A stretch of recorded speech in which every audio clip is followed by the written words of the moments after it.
Europe is a deeply interconnected continent. From Vilnius to Lisbon, millions of people depend on roads, railways, airways, and waterways for daily travel and trade.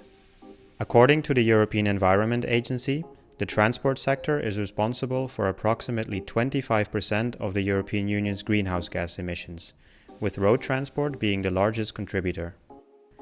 In addition, more than 20,000 people lost their lives in road accidents in 2023, and the quality of transport infrastructure varies significantly across the bloc. As part of the European Green Deal, the EU has pledged to reduce transport-related emissions by 90% by 2050. It also vowed to improve road safety substantially.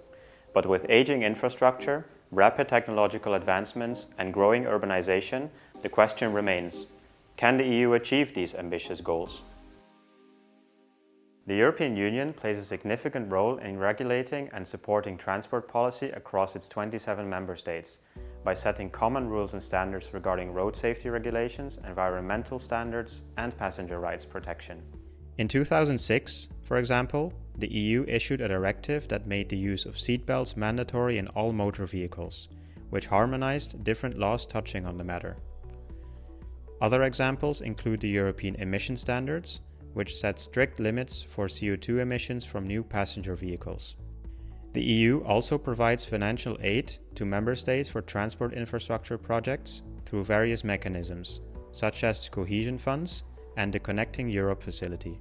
Connectivity between member states should also be improved, particularly through initiatives like the Trans-European Transport Network, TEN-T in short. The initiative aims to create a cohesive, efficient, and high-quality transport system across the continent.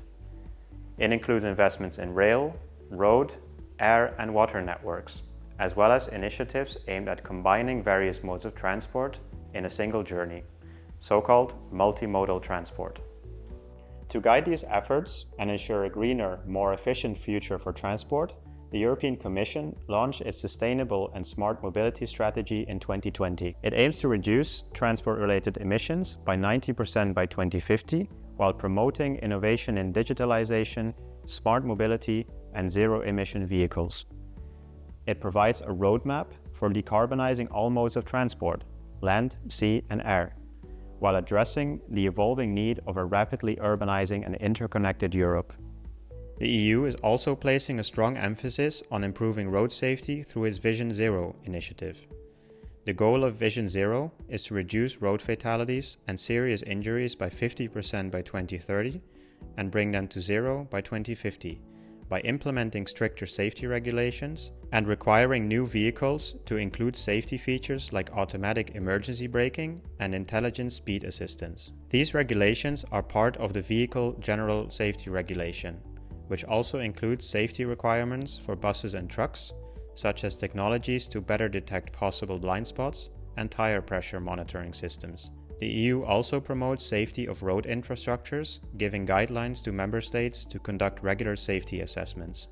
The EU has set clear goals for improving road safety, upgrading transport infrastructure, and reducing transport-related emissions, but several challenges lie ahead. In 2023, EU member states agreed to ban the sale of petrol and diesel cars from 2035, in line with the Green Deal targets. But since then, the largest group in the European Parliament, the European People's Party, has been calling for a revision of the legislation. In March, the European Parliament approved a watered-down version of the next emission standard, Euro 7. It retains the same emission limits for passenger cars as the previous Euro 6 standard. According to the European Road Safety Observatory, the number of road fatalities decreased by 36% between 2010 and 2020. Still, the European Commission's Directorate General for Mobility and Transport said that the pace of the decline is not fast enough to meet the target set for 2030. Moreover, the numbers vary significantly across member states. For instance, in 2023, Romania had a rate of 81 fatalities per million inhabitants, and Sweden a rate of 22 per million inhabitants. The number of fatalities can be closely linked to the shape road infrastructure is in. This also varies greatly between the 27 EU member states. Countries like Romania, Bulgaria, Czechia, Italy, and Belgium face challenges with poor road infrastructure compared to other EU countries. How efficiently countries have used EU cohesion funds has an impact on road quality. Those that struggle to use the funds effectively often fail to make the necessary improvements to infrastructure and safety measures. While the European Union has set clear goals to transform its transport sector, aiming at drastically reducing emissions, improving safety, and modernizing infrastructure, there is still a lot of work to be done. The next few years will be critical in determining whether the EU can meet its targets and create a transport system that is sustainable, safe, and interconnected across all member states and beyond. Follow the European Newsroom for more.